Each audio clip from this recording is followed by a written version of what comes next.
सबको नमस्कार, प्रणाम, सत श्री अकाल।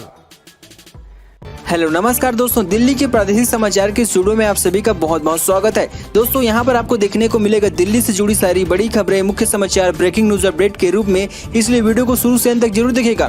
दोस्तों वीडियो को प्यारा सा लाइक और चैनल को सब्सक्राइब जरूर कर लीजिएगा ताकि दिल्ली से जुड़े कोई भी खबरें छूटे ना पाए।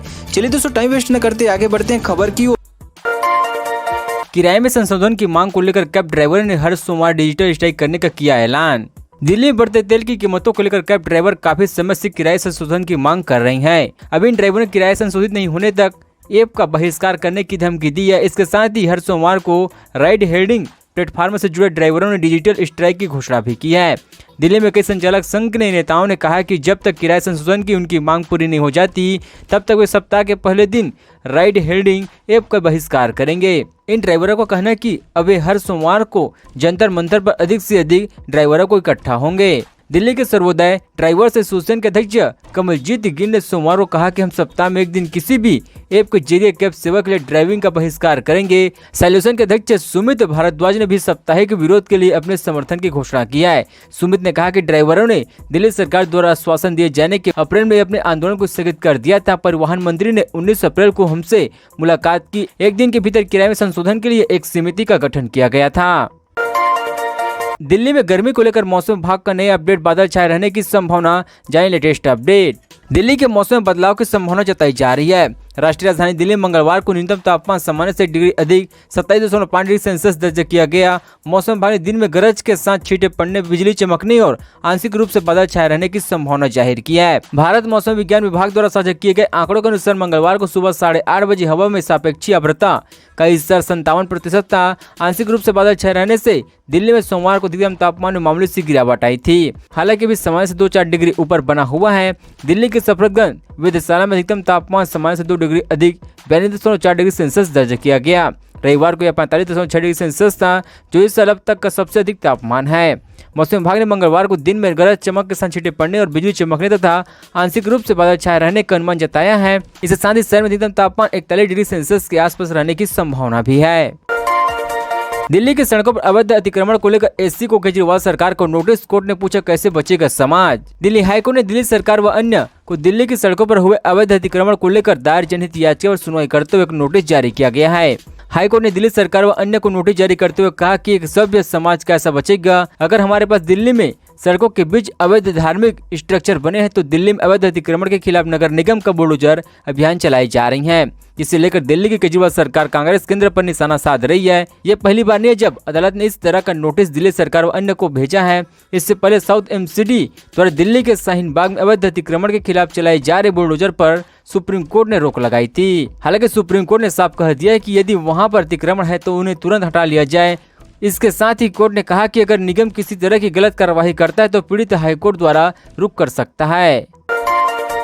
दिल्ली में हरियाली के मुद्दे पर पर्यावरण मंत्री गोपाल राय की बैठक का आज 35 लाख पौधे लगाने का लक्ष्य। दिल्ली के पर्यावरण मंत्री गोपाल राय मंगलवार को वन विभाग और लोक निर्माण विभाग के अधिकारी के साथ समीक्षा बैठक करेंगे, जिसमें राष्ट्रीय राजधानी में वायु प्रदूषण पर अंकुश लगाने के लिए सड़क किनारे हरियाली बढ़ाने के उपायों पर चर्चा की जाएगी। राय ने पहले पीडब्ल्यूडी के दिल्ली में सड़क किनारे हरियाली बढ़ाने के लिए एक विशेष कार्य बल का गठन करने को कहा गया था। एक अधिकारी ने कहा कि मंत्री ने पीडब्ल्यूडी को सड़क किनारे ऐसे हिस्सों की पहचान करने का निर्देश दिया था जहां वायु प्रदूषण को कम करने के लिए पेड़ पौधे लगाए जा सकते हैं। आज की बैठक में इस संबंध में ही चर्चा होगी। दिल्ली सरकार ने वित्तीय वर्ष 2022-23 में पूरे शहर में 35 लाख रुपए लगाने का लक्ष्य रखा है। दिल्ली में 2019 में कुल हरित क्षेत्र 21.88% था, जो 2021 में बढ़कर 23.6% हो गया है। पिछले महीने वृक्षारोपण को लेकर दिल्ली सचिवालय में गोपाल राय ने एक बैठक की थी। दिल्ली पेरेंट्स एसोसिएशन की मांग भीषण लू को देखते हुए स्कूलों में गर्मी की छुट्टी घोषित की जाए। दिल्ली के पेरेंट्स एसोसिएशन के उपराज्यपाल अनिल बैजल, राष्ट्रीय मानवाधिकार आयोग और राष्ट्रीय बाल अधिकार संरक्षण आयोग को पत्र लिखकर मांग की गई है कि भीषण गर्मी को देखते हुए शहर के स्कूलों में तुरंत गर्मी की छुट्टी घोषित की जानी चाहिए। बता दें कि उत्तर पश्चिम दिल्ली के मुंगेश्वर में पारा 49.2 डिग्री सेल्सियस और शहर के दक्षिण पश्चिम हिस्से के मुजफ्फरगढ़ में 49.1 डिग्री सेल्सियस तक पहुंचने के साथ राष्ट्रीय राजधानी और उसके आसपास के इलाकों में रविवार को भीषण लू चली। अधिकतम तापमान एक्सपोर्ट कॉम्प्लेक्स में 48.4 डिग्री सेल्सियस और जाफरपुर में 27.5 डिग्री सेल्सियस, पीतमपुरा में 27.3 डिग्री सेल्सियस और रियोज में 27.2 डिग्री सेल्सियस तक पहुंच गया है। डीपी अध्यक्ष अपराजिता गौतम ने पत्र में लिखा, हम आपसे अपील करते हैं कि दिल्ली में भीषण गर्मी के मद्देनजर बिना देर किए स्कूलों में गर्मी की छुट्टियां तुरंत घोषित करें। सीबीआई के स्कूलों में इस तारीख को हो सकती है गर्मी की छुट्टियां। यह है ताजा अपडेट। इस बार स्कूलों पर जहां कोविड के कारण छुट्टी पढ़ाई पूरी कराने का प्रेशर है, तो वहीं दिन प्रतिदिन बढ़ती गर्मी से बेहाल बच्चों के हालात को देखते हुए स्कूल को बंद करने की योजना बनाई जा रही है। कई राज्यों में जहां गर्मी को देखते हुए समर वेकेशन घोषित कर दिए गए हैं, वहीं कई राज्यों में कोविड के कारण छुट्टी पढ़ाई को कराने के लिए स्कूल देर तक खोलने का फैसले किए जा रही हैं। इसी बीच सीबीएसई स्कूलों की गर्मियों की छुट्टी को लेकर ताजा अपडेट मनाने जा रही है। इसके मुताबिक सीबीएसई स्कूल में क्लास 1 से 9 और 11 के लिए गर्मियों की छुट्टियां 1 जून 2022 से शुरू हो सकती है। Central board of secondary education के स्कूलों में बाकी कक्षाओं के लिए समर वेकेशन 1 जून से शुरू होने की तैयारी है। वहीं 10वीं की टर्म 2 की परीक्षाएं होते इस क्लास के लिए छुट्टियां शुरू हो जाएगी। बता दें कि सीबीएसई 10वीं की टर्म 2 परीक्षाओं का आखिरी पेपर 24 मई के दिन है। इसके बाद 10वीं के छात्राओं को स्कूल नहीं आना होगा। दिल्ली यूनिवर्सिटी ने आईएएस की कोचिंग देने वाले कॉलेजों को लगाई जड़। अब जाने क्या है पूरा मामला। आईएएस की कोचिंग देने के चक्कर में दिल्ली यूनिवर्सिटी की नजर में चढ़ गई हैं। इसमें से जहां एक कॉलेज ने 1 साल में कोचिंग देना भी शुरू कर दिया, वहीं दूसरा कॉलेज इस साल के कोचिंग देने की तैयारी कर रही है। हंसराज कॉलेज एक प्राइवेट संस्था के साथ मिलकर पिछले सालों से कोचिंग दे रही है। वहीं श्रद्धानंद कॉलेज इस साल के एडमिशन के लिए नोटिफिकेशन जारी किया है। ड्यू के एडवोकेटिंग काउंसिल ने हाल ही में इस बाबत पर कॉलेज को नोटिस भेजा है। इसके बारे में विश्वविद्यालय ने dean of college Balram Pandey ने कहा है कि इस मामले की जांच की जाए, क्योंकि कॉलेज को ऐसा करने की अनुमति नहीं है। हंसराज कॉलेज की वेबसाइट पर जारी नोटिफिकेशन के मुताबिक फीस की रकम कक्षा 12वीं के प्रतिशत के आधार पर अलग अलग है। 3 साल के कोचिंग कार्यक्रम के लिए न्यूनतम शुल्क 75,000 रुपए और अधिकतम शुल्क 1.5 लाख रुपए बताई जा रही है। सर्जिल इमाम ने एससी से मांगी अंतरिम जमानत। राजद्रोह पर सुप्रीम कोर्ट के फैसले का दिया हवाला। जेएनयू के शोध छात्र और सामाजिक कार्यकर्ता सर्जिल इमाम ने राजद्रोह के अपने निषेध युग के दंडात्मक प्रावधान पर रोक लगाने के सुप्रीम कोर्ट के ऐतिहासिक फैसले के बाद राहत के लिए दिल्ली हाईकोर्ट का रुख किया है। गौरतलब है सर्जिल इमाम गैर कानूनी गतिविधि अधिनियम के तहत सलाखों के पीछे हैं। अपनी ताजा जमानत अर्जी में सर्जिल ने कहा कि चूंकि शीर्ष अदालत ने देशद्रोह को स्थगित कर दिया है, इसलिए उन्हें जमानत दी जानी चाहिए। बता दें कि सर्जिल 2019-20 में सीसीए विरोध आंदोलन के दौरान अलीगढ़ मुस्लिम विश्वविद्यालय और दिल्ली के जमी इलाके उनके द्वारा दिए गए कथित भड़काऊ भाषण के मामले अंतरिम जमानत मांग कर रही हैं। दिल्ली में कोरोना के मामले दर्ज हुए भारी गिरावट, 1 की गई है जान।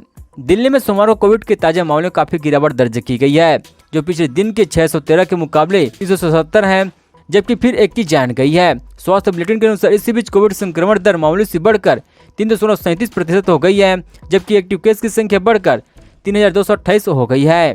पिछले 24 घंटों में 910 मरीज ठीक होने के साथ ठीक होने वालों की कुल संख्या 18,71,311 हो गई है। होम आइसोलेशन में इलाज करा रहे मरीजों की संख्या 2,726 है।